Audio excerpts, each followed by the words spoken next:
การประท้วงต่อต้านอิสราเอลนั้นก่อนหน้านี้ขยายไปยังมหาวิทยาลัยต่างๆในสหรัฐอเมริกาแทบจะทุกรัฐล่าสุดการประท้วงนั้นมันลุกลามเข้าสู่มหาวิทยาลัยต่างๆในยุโรปเรียกร้องให้ยุติสงครามในกาซาโจไบเดนยืนยันว่าไม่มีสถานที่ใดในสหรัฐอเมริกาที่แสดงต่อต้านหรือว่าการต่อต้านชาวอิสราเอลหรือว่าชาวยิวเราไปเริ่มต้นกันที่เรื่องราวการประท้วงนะครับคุณผู้ชมครับการประท้วงต่อต้านอิสราเอลนั้นก่อนหน้านี้ถ้าคุณผู้ชมจำกันได้การประท้วงนั้นเกิดขึ้นที่มหาวิทยาลัยโคลัมเบียที่สหรัฐอเมริกาหลังจากนั้นขยายไปยังมหาวิทยาลัยต่างๆในสหรัฐอเมริกาแทบจะทุกรัฐของสหรัฐและมีการสลายการชุมนุมแล้วก็มีการดำเนินการในการจัดการกับนักศึกษาที่ออกมาประท้วงล่าสุดครับคุณผู้ชมครับการประท้วงนั้นมันลุกลามเข้าสู่มหาวิทยาลัยต่างๆในยุโรปแล้วนะครับหลายประเทศด้วยกันที่เยอรมนีนั้นเองครับคุณผู้ชมครับปรากฏว่าล่าสุดนั้นทางด้านในส่วนของเจ้าหน้าที่ตำรวจต้องเข้าสลายการประท้วงของนักเคลื่อนไหวฝักใฝ่ปาเลสไตน์หลายร้อยคนที่บุกยึดลานหญ้าของมหาวิทยาลัยฟรีในเบอร์ลินขณะเดียวกันนั้นพบเห็นผู้ชุมนุมบุกยึดอาคารของมหาวิทยาลัยแห่งหนึ่งในเมืองอัมสเตอร์ดัมของประเทศเนเธอร์แลนด์นานหลายชั่วโมงนะครับเจ้าหน้าที่ตำรวจนั้นต้องไปควบคุมตัวผู้ประท้วง169คนในอีกมหาวิทยาลัยส่วนในยุโรปนั้นแคมป์ประท้วงบางส่วนของนักศึกษาได้รับอนุญาตให้ปักหลักชุมนุมตามสถานที่ต่างๆเช่นลานหญ้าหน้ามหาวิทยาลัยเคมบริดจ์ของอังกฤษหลังจากในช่วงไม่กี่วันที่ผ่านมานักศึกษานั้นได้การชุมนุมครับตั้งแคมป์ประท้วงทั้งในฟินแลนด์เดนมาร์กอิตาลีสเปนฝรั่งเศสรวมถึงในอังกฤษนะครับมีการรายงานข่าวนะครับว่าหลายพื้นที่นั้นเจ้าหน้าที่ตำรวจนั้นต้องไปจับกลุ่มตัวผู้ประท้วงโดยการใช้สเปรย์พริกไทยนะครับแล้วก็มีการสลายการชุมนุมด้วยในขณะที่ประเทศเนเธอร์แลนด์เองนั้นคุณผู้ชมครับก็มีการสลายค่ายประท้วงฝักใฝ่ปาเลสไตน์ที่มหาวิทยาลัยอัมสเตอร์ดัมมีการทุบตีผู้ชุมนุมบางส่วนและรื้อถอนเต็นท์ตำรวจระบุบนแพลตฟอร์ม X นะครับบอกว่ามาตรการดังกล่าวมีความจำเป็นเพื่อคืนความสงบเรียบร้อยหลังจากการประท้วงนั้นเข้าสู่ความรุนแรงนะครับในขณะที่ออสเตรียเองนะครับคุณผู้ชมครับก็มีการประท้วงเช่นเดียวกันมีการตั้งเต็นท์ราวๆ20หลังปักหลักชุมนุมกันบริเวณหน้าลานหญ้าของมหาวิทยาลัยเวียนนาเป็นวันที่2ติดต่อกันโดยผู้ชุมนุมนั้นปิดกั้นการเข้าออกค่ายแห่งนี้ท่ามกลางการจับตาของเจ้าหน้าที่ตำรวจรอบค่ายนะครับนอกจากนั้นเองที่ฟินแลนด์เองครับคุณผู้ชมครับก็มีผู้ประท้วงหลายสิบคนจากกลุ่มนักศึกษาเพื่อความเป็นหนึ่งเดียวกับปาเลสไตน์จัดตั้งแคมป์บริเวณด้านนอกอาคารหลักของมหาวิทยาลัยเฮลซิงกิแล้วก็บอกกับเจ้าหน้าที่ครับว่าพวกเขาจะปักหลักอยู่ที่นี่จนกว่าทางด้านในส่วนของอิสราเอลนั้นครับจะดำเนินการถอนทหารออกจากกาซาเช่นเดียวกับที่อังกฤษนะครับมหาวิทยาลัยออกฟอร์ดและก็เคมบริดจ์เองนั้นครับก็มีการชุมนุมประท้วงเช่นเดียวกันในเดนมาร์กนะครับนักศึกษานั้นก็จัดตั้งแคมป์ฝักใฝ่ปาเลสไตน์ที่มหาวิทยาลัยโคเปนเฮเกนและทางมหาวิทยาลัยก็บอกนักศึกษาสามารถประท้วงได้แต่เรียกร้องให้พวกเขาเคารพกฎระเบียบต่างๆของมหาวิทยาลัยส่วนในอิตาลีครับนักศึกษาที่มหาวิทยาลัยโบโลญญาหนึ่งในมหาวิทยาลัยเก่าแก่ที่สุดของโลกก็จัดตั้งแคมป์ตั้งแต่ช่วงสุดสัปดาห์เรียกร้องให้ยุติสงครามในกาซานะครับส่วนในสเปน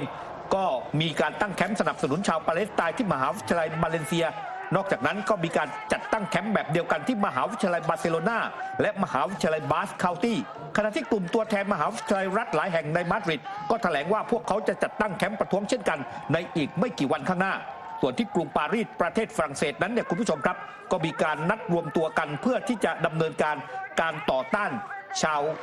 การต่อต้านอิสราเอลเช่นเดียวกันนะครับแล้วก็มีการรายงานว่าตำรวจนั้นใช้แก๊สน้ำตาบังคับการสลายการชุมนุมของนักศึกษาฝักใฝ่ปาเลสไตน์บริเวณรอบนอกของมหาวิทยาลัยซอร์บอนในกรุงปารีสที่ออกมาประท้วงต่อต้านปฏิบัติการทางทหารของอิสราเอลในกาซาครับส่วนที่เห็นภาพมาโดยตลอดนะครับประมาณ2สัปดาห์ก็คือที่มีนักศึกษามหาวิทยาลัยที่สหรัฐอเมริกาได้มีการออกมาประท้วงแล้วก็มีการตั้งกลุ่มการชุมนุมทำให้ประธานาธิบดีไฮซักเฮอร์ซอกของอิสราเอลออกมากล่าวตั้งแต่สัปดาห์ที่แล้วว่าณวันนี้เองวิทยาลัยของสหรัฐอเมริกานั้นแปดเปื้อนไปด้วยความเกลียดชังขณะที่โจไบเดนนะคะผู้นำของสหรัฐยืนยันว่าไม่มีวิทยาเขตใดในสหรัฐหรือว่าสถานที่ใดในสหรัฐอเมริกาที่แสดงต่อต้านหรือว่าการต่อต้านชาวอิสราเอลหรือว่าชาวยิวแม้กระทั่งการพูดหรือการข่มขู่ในความรูปแบบใดๆก็ตามขณะเดียวกันยังมีการปฏิเสธด้วยนะคะเรื่องของการต่อต้านชาวอิสราเอลหรือว่าชาวยิวแล้วก็ รวมไปถึงยังมีการเปิดเผยมาตรการเพิ่มเติมในการควบคุมการต่อต้านชาวยิวในวิทยาเขตต่างๆและมีคำแนะนำจากกระทรวงศึกษาธิการของสหรัฐอเมริกาในการระบุเลือกปฏิบัติต่อต้านชาวยิวและความเกลียดชังขณะเดียวกันมีการประชุมนะคะเนื้อหาต่างๆที่เกิดขึ้นที่ถูกถ่ายทอดผ่านโลกออนไลน์ว่าจะไม่มีการนำเสนอในประเด็นเรื่องนี้ค่ะครับในขณะที่มีการรายงานข่าวนะครับการให้ข้อมูลจากเจ้าหน้าที่ระดับสูงของสหรัฐนะครับบอกว่าขณะนี้เนี่ยนะครับผู้นำของอิสราเอลนั้นเนี่ยตัดสินใจแน่วแน่เรื่องของการบุกราฟาดังนั้นเรื่องนี้ทำให้สหรัฐที่นำโดยประธานาธิบดีโจไบเดนนั้นมีการทบทวนการส่งมอบอาวุธบางชนิดให้กับอิสราเอลซึ่งมันอาจจะถูกนำไปใช้ในเมืองราฟานะครับผลของการทบทวนทำให้สหรัฐอเมริกานั้นตัดสินใจระงับการส่งอาวุธล็อตหนึ่งเมื่อสัปดาห์ที่แล้วประกอบไปด้วยระเบิดนะครับ 2,000 ปอนด์จำนวน 1,800 ลูกและระเบิด 500 ปอนด์อีก 1,700 ลูกซึ่งก็สหรัฐอเมริกาก็บอกว่าเวลานี้เนี่ยนี่เป็นการใส่ใจเป็นพิเศษเรื่องขั้นตอนสุดท้ายของระเบิด 2,000 ปอนด์และผลกระทบซึ่งอาจจะเกิดขึ้นกับชุมชนที่มีประชากรหนาแน่นอย่างที่เคยเกิดขึ้นมาแล้วในบางส่วนของกาซาเรายังไม่ได้ตัดสินใจว่าสุดท้ายแล้วจะเดินหน้าส่งมอบอาวุธนี้ให้แก่อิสราเอลหรือไม่ผู้สื่อข่าวรายงานข่าวนะครับว่าอาวุธนี้จะถูกชะลอการส่งมอบอย่างน้อย2 สัปดาห์ประกอบไปด้วยวัตถุระเบิดเพื่อใช้โจมตีร่วมของค่ายโบอิงที่สามารถเปลี่ยนระเบิดธรรมดาให้กลายเป็นระเบิดนำวิถีได้และระเบิดเส้นผ่าศูนย์กลางขนาดเล็กนะครับความเคลื่อนไหวดังกล่าวเกิดขึ้นในขณะที่สหรัฐเองนั้นพยายามกดดันอย่างเปิดเผยให้อิสราเอลชะลอเปิดปฏิบัติการบุกราฟาออกไปจนกว่าจะคิดหาวิธีหลีกเลี่ยงการสูญเสียของพลเรือนในขณะที่คารินชองปีแอร์เลขานุการฝ่ายสื่อสารมวลชนของทำเนียบขาวก็ยืนยันว่าการสนับสนุนที่สหรัฐมีต่ออิสราเอลนั้นยังคงแข็งแกร่งประดุจเหล็กและเมื่อนักข่าวถามถึงเรื่องสหรัฐอเมริการะงับการส่งระเบิดให้แก่อิสราเอลเธอก็ตอบว่ามีเพียง2 อย่างที่อาจเป็นจริงนั่นคือการพูดคุยอย่างจริงจังอย่างตรงไปตรงมากับหุ้นส่วนของเราในอิสราเอลและการรับรองว่าชีวิตพลเรือนจะต้องได้รับการปกป้องครับ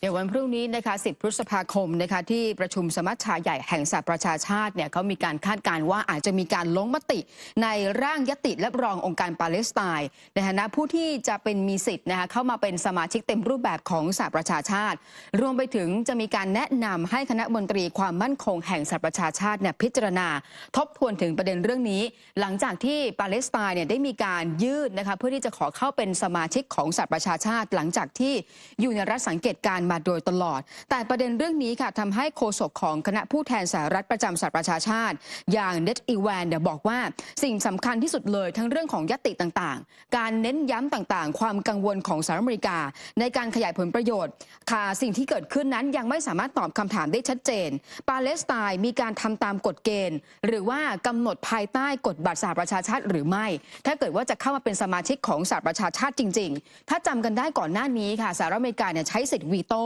ในคณะ